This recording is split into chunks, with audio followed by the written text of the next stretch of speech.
yan, sasakay ka dyan at tutulak ka ng mamang na yan. Yan. Yan pagkakitaan dito. Tourist spot. Yan.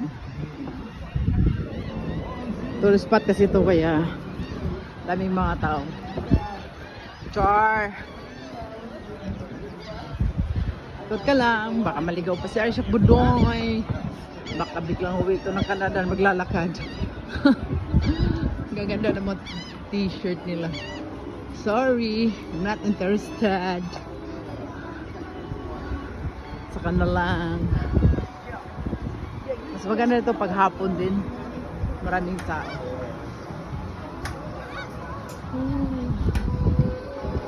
Labas ng mga dollars diyan.